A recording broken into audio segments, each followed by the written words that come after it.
మిథున రాశి వాళ్లకు ఈ వారం చిన్న చిన్న మార్పులు చేర్పులతో కూడినటువంటి వారంగా ఉండబోతుంది.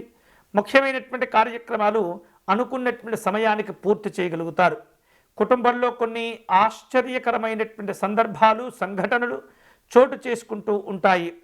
వివిధ రూపాల్లో మీరు అవలంబించేటటువంటి పద్ధతులు అందరికీ కూడా నచ్చటం వలన ఆర్థికపరమైనటువంటి సమస్యలను అధిగమించేందుకు అవి ఉపయోగపడుతూ ఉంటాయి. ఆర్థికపరమైనటువంటి ఖర్చుల విషయంలో కొంత జాగ్రత్తలు తీసుకోవాలి. శత్రువుల నుండి ఒత్తిడిని ఎదుర్కొంటూ ఉంటారు. సమస్యలు కూడా పెరుగుతూ ఉంటాయి. అనవసరమైనటువంటి విషయాలు ఎక్కువగా ఆలోచించడం వలన వ్యక్తిగతమైనటువంటి పనులు కొన్ని ఆలస్యం కూడా అవుతూ ఉంటాయి.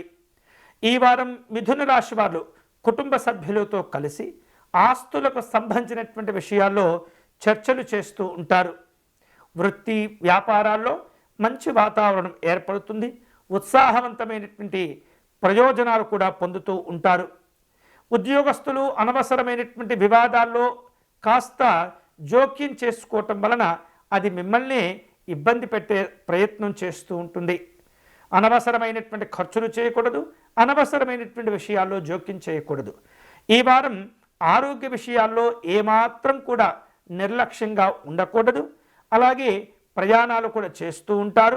వివిధ రూపాల్లో అనవసరమైనటువంటి ప్రయాణాలు ఏవైతే ఉంటాయో వాటిని వాయిదా వేసేటటువంటి ప్రయత్నం చేయండి. కొన్ని పనులు చేపడితే వెంటనే పూర్తవుతుంటాయి.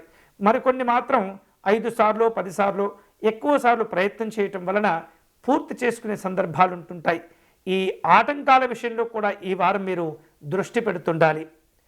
ఇలాంటి సమస్యలు దూరం చేసుకునేటటువంటి క్రమంలో మిథున రాశి వారు ఈ వారం వినాయక స్వామి వారిని పూజించే ప్రయత్నం చేయండి.